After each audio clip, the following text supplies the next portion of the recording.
Chapter 3. Grover unexpectedly loses his pants. Confession time. I ditched Grover as soon as we got to the bus terminal. I know, it was rude. But Grover was freaking me out, looking at me like I was a dead man, muttering, "Why does this always happen?" And, "Why does it always have to be 6th grade?"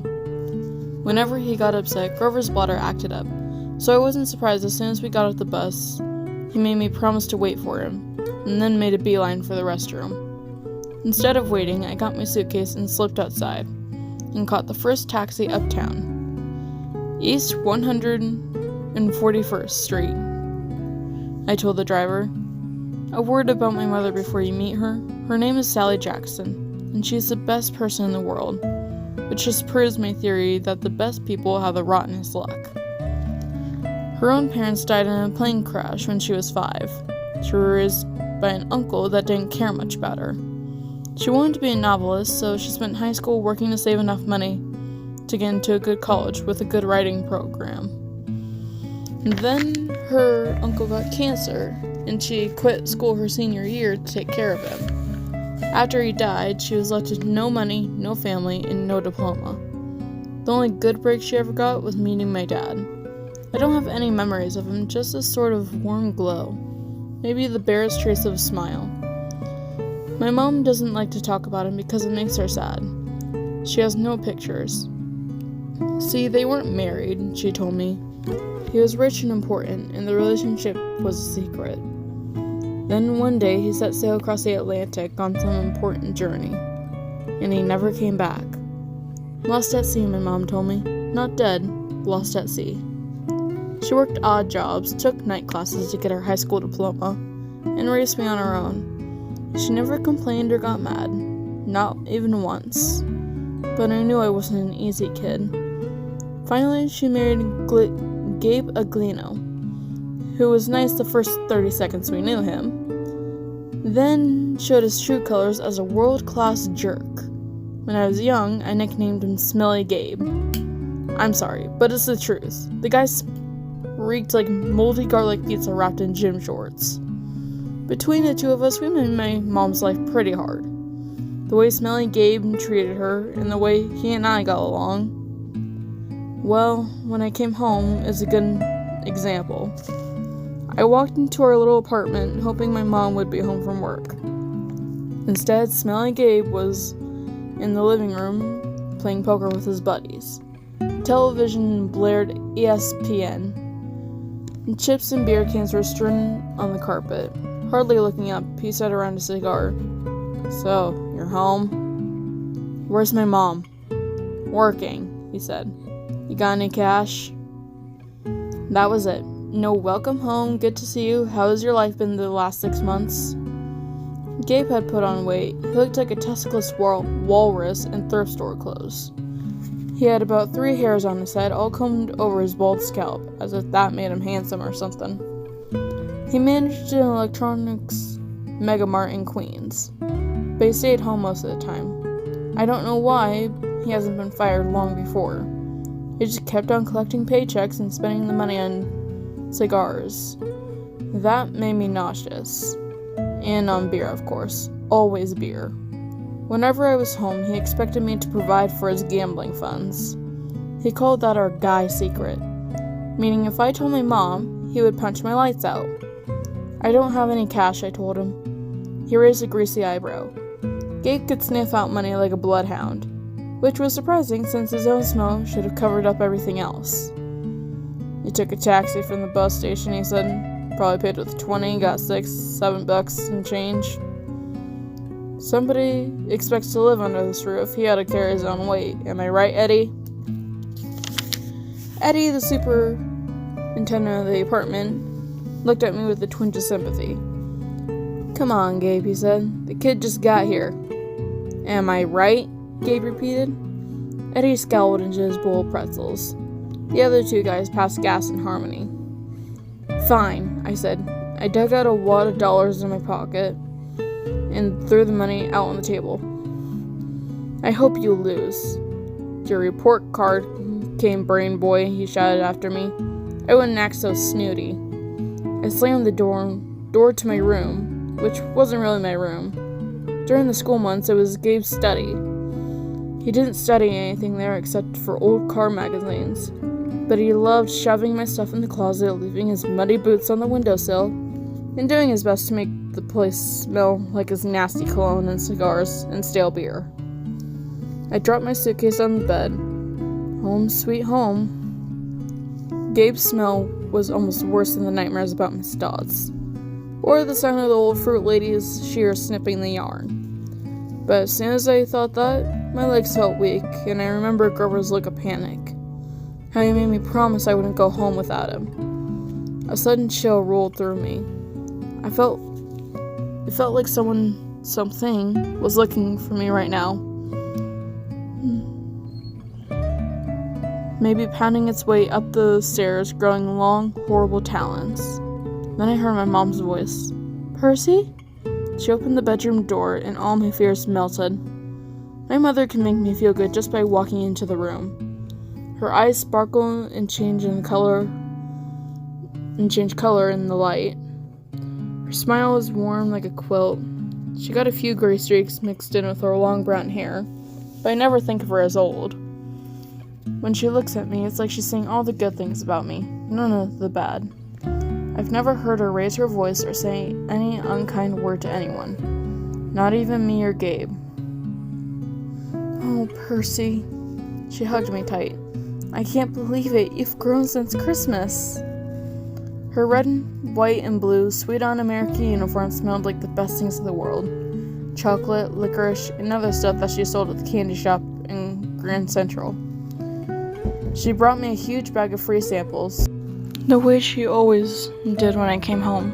We sat together on the edge of the bed while I attacked the blueberry sour strings. She ran her hand through my hair and demanded to know everything I hadn't put in my letters. She didn't mention anything about my getting expelled. She didn't seem to even care about that. But was I okay? Was her little boy doing all right? I told her that she was smothering me into layoff and all that, but secretly, I was really, really glad to see her. From the other room, Gabe yelled, "Hey, Sally, how about some bean dip, huh?" I gritted my teeth. My mom is the nicest lady in the world. She should have been married to a millionaire, not some jerk like Gabe. For her sake, I tried to sound upbeat about my last days at Yancey Academy. I told her I wasn't too down about the explosion. I'd lasted almost a whole year this time. I'd made some new friends, I'd done pretty well in Latin, and honestly, the fights hadn't been as bad as the headmaster said. I liked Yancey Academy, I really did. I put such a good spin on the year. I almost convinced myself. I started choking up thinking about Grover and Mr. Burner. Even Nancy Bobofit suddenly didn't seem so bad. Until the trip to the museum. "What?" My mother asked, her eyes tugging at my conscience, trying to pull out the secrets. "Did something scare you?" "No, Mom." I felt bad for lying. I wanted to tell her about Miss Dodds and the 3 old ladies with the yarn, but I thought it would sound stupid. She pursed her lips. She knew I was holding back, but she didn't push me. "I have a surprise for you," she said. "We're going to the beach." My eyes wandered. "Montauk?" 3 nights, same cabin. "When?" She smiled. "As soon as I get changed." I couldn't believe it. My mom and I hadn't been to Montauk in the last 2 summers because Gabe and said there wasn't enough money. Gabe appeared in the doorway and growled, "Bean dip, Sally, didn't you hear me?" I wanted to punch him, but I met my mom's eyes and I understood what she was offering me. A deal. Be nice to Gabe for a little while, just until she was ready to leave for Montauk. Then we would get out of here. "I was on my way, honey," she told Gabe. We were just talking about the trip. Gabe's eyes got small. "The trip? You mean you were serious about that?" "I knew it," I muttered. "He wouldn't let us go." "Of course he will," my mom said evenly. "Your stepfather is just worried about money, that's all. Besides," she added, "Gabriel won't have to settle for bean dip. I'll make him enough 7-layer dip for the whole weekend. Guacamole, sour cream, the works." Gabe softened a bit. So this money for your trip, it comes out of your clothes budget, right? Yes, honey, my mother said. And you won't take my car anywhere but there and back? I'll be very careful. Gabe scratched his double chin. Maybe if you hurry with that 7-layer dip, and maybe if the kid apologizes for interrupting my poker game. Maybe if I kick you in your soft spot, I thought, and make you sing soprano for a week. But my mom's eyes warned me not to make him mad. Why did she put up with this guy? I wanted to scream. Why did she care what he thought? I'm sorry, I muttered. I'm really sorry I interrupted your incredibly important poker game. Please go back to it right now. Gabe's eyes narrowed. His tiny brain was probably trying to detect the sarcasm in my statement. Yeah, whatever, he decided. He went back to his game. Thank you, Percy, my mom said. Once we get to Montauk, we'll talk about more whatever you've forgotten to tell me, okay? For a moment, I thought I saw anxiety in her eyes. The same fear I'd seen in Grover during the bus ride. As if my mom felt an odd chill in the air. But then her smile returned and I figured I must have been mistaken. She ruffled my hair and went to go make Gabe his 7-layer dip. An hour later, we were ready to leave. Gabe took a break from his poker game long enough to watch me lug my mom's bags to the car. He kept gripping and groaning about losing her cooking. More important, his 78 Camaro for the whole weekend. Not a scratch on this car, brain boy, he warned me as I loaded the last bag. Not one little scratch. And like I'd be the one driving, I was 12. But that didn't matter to Gabe. If a seagull so much pooped on his paint job, he'd find a way to blame me. Watching him lumber back towards the apartment building, I got so mad I did something I can't explain. As Gabe reached the doorway, I made a hand gesture I'd seen Grover make on the bus. A sort of warding off evil gesture. A clawed hand over my heart, then a shoving movement toward Gabe.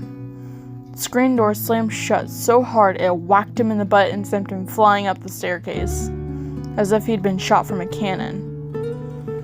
Maybe it was just the wind or some freak accident with the hinges, but I didn't stay long enough to find out.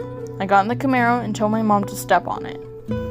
Our rental cabin was on the South Shore, way out at the tip of Long Island. It was a little pastel box with faded curtains, half sunken into the dunes. There was always sand in the sheets and spiders in the cabinets, and most of the time the sea was too cold to swim in. I loved the place. We'd been going there since I was a baby. My mom had been going even longer. She never exactly said, but I knew why the beach was special to her. It was the place where she met my dad. As we got closer to Montauk, she seemed to grow younger in years of worry and work disappearing from her face. Her eyes turned to the color of the sea. We got there at sunset, opened all the cabinet windows, and went through our usual cleaning routine. We walked on the beach and fed blue corn chips to the seagulls and munched on blue jelly beans, blue saltwater taffy, and other free samples my mom brought from work. I guess I should explain the blue food. See, Gabe had once told my mom that there was really no such thing. They had this fight which seemed really small, like a really small thing at the time. But ever since, my mom went out of her way to eat blue. She baked blue birthday cakes and mixed blueberry smoothies. She bought blue corn tortilla chips and brought home blue candy from the shop. This, along with keeping her maiden name Jackson, rather than calling herself Mrs. Aglino, was proof she wasn't totally suckered by Gabe. She did have a rebellious streak like me. When it got dark, we made a fire. We roasted hot dogs and marshmallows. Mom told me stories about when she was a kid back before her parents died in the plane crash. She told me about the book she wanted to write someday, when she had enough money to quit the candy shop. Eventually, I got up the nerve to ask about what was always on my mind whenever we came to Montauk. My father. My mom's eyes went all misty. I figured she would tell me the same thing she always did, but I never got tired of hearing them. "He was kind, Percy," she said. "Tall, handsome, and powerful, but gentle too. He had his black hair, and his green eyes." Mom fished a blue jelly bean out of her candy bag. "I wish he could see you, Percy. He would be so proud." I wondered how she could say that. What's so great about me? A dyslexic kid? A dyslexic, hyperactive boy with a D+ report card. Kicked out of school for the 6th time in 6 years. "How old was I?" I asked. "I mean, when he left." She watched the flames. "He was only with me for 1 summer, Percy. Right here at this beach, this cabin." "But he knew me as a baby." "No, honey. He knew I was expecting a baby. But he never saw you. He had to leave before you were born." I tried to square that with the fact that I always seemed to remember something about my father. A warm glow, a smile. I had always assumed he knew me as a baby. My mom never said it outright, but still, I felt it must be true. Now to be told that he'd never seen me? I felt angry at my father. Maybe it was stupid, but I resented him for going on that ocean voyage, for not having the guts to marry my mom. He left us, and now we were here, stuck with smelly Gabe. "Are you going to send me away again?" I asked her. "To another boarding school?" She pulled a marshmallow from the fire. "I don't know, honey." Her voice was heavy. I think we have to do something." "Because you don't want me around?" I regretted the words as soon as they were out. My mom's eyes welled with tears. She took my hand and squeezed it tight. "Oh, Percy, no. I have to, honey. For your own good, I have to send you away." Her words reminded me of what Mr. Burner had said. That it was best for me to leave Yancey. "Because I'm not normal," I said. "You say that as if it's a bad thing, Percy. But you don't realize how important you are. I thought Yancey Academy would be far enough away. I thought you'd finally be safe." "Safe from what?" She met my eyes, and a flood of memories came back to me. All the weird, scary things that ever happened to me, some of which I tried to forget. During 3rd grade, a man in a black trench coat had stalked me on the playground, where the teachers threatened to call the police. He went away growling. But no one believed me when I told them that under his broad-brimmed hat, the man only had one eye, in the middle of his head. Before that, a really early memory, I was in preschool and a teacher accidentally put me down for a nap in a cot that a snake had slithered into. My mom screamed when she came to pick me up and found me playing with a limp, scaly rope. I somehow managed to strangle to death with my meaty toddler hands. In every single school, something creepy had happened, something unsafe, and I was forced to move.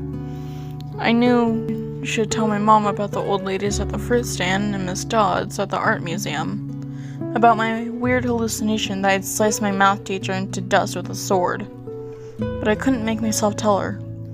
I had a strange feeling that the news would end our trip to Montauk, and I didn't want that.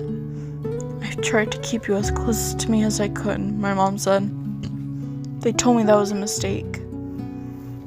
There's only one other option, Percy. The place your father wanted to send you, and I just can't stand to do it." "My father wanted me to go to a special school?" "Not a school," she said softly. "A summer camp." My head was spinning. Why would my dad, who would never even stay around long enough to see me born, talk to my mom about a summer camp? And if it was so important, why hadn't she ever mentioned it before? "I'm sorry, Percy," she said, seeing the look in my eyes. "But I can't talk about it. I couldn't send you to that place. It might mean saying goodbye to you for good." "For good? But if it's only a summer camp..." She turned toward the fire. I knew from her expression that if I asked her any more questions, she would start to cry. That night, I had a vivid dream. It was storming on the beach, and two beautiful animals, a white horse and a golden eagle, were trying to kill each other at the edge of the surf. The eagle swooped down and slashed the horse's muzzle with its huge talons. The horse reared up and kicked at the eagle's wings. As they fought, the ground rumbled, a monstrous voice chuckling. Somewhere beneath the earth, goading the animals to fight harder. I ran toward them, knowing I had to stop them from killing each other. But I was running in slow motion. I knew I'd be too late. I saw the eagle dive down, its beak aimed at the horse's wide eyes. I screamed, "No!" I woke with a start. It was really storming, the kind of storm that cracks trees and blows down houses. But there was no horse or eagle on the beach, just lightning making false daylight, and 20-foot waves pounding the dunes like artillery. With the next thunderclap, my mom woke. She sat up, eyes wide, and said, "Hurricane." I knew that was crazy. Long Island never sees hurricanes this early in the summer. But the ocean seemed to have forgotten. Over the roar of the wind, I heard a distant bellow or angry, tortured sound that made my hair stand on end. Then a much closer noise, like mouths in the sand. A desperate voice, someone yelling, pounding on our cabin door. Her mother sprang out of bed in her nightgown and threw open the lock. Grover stood in the framed doorway, against a backdrop of pouring rain.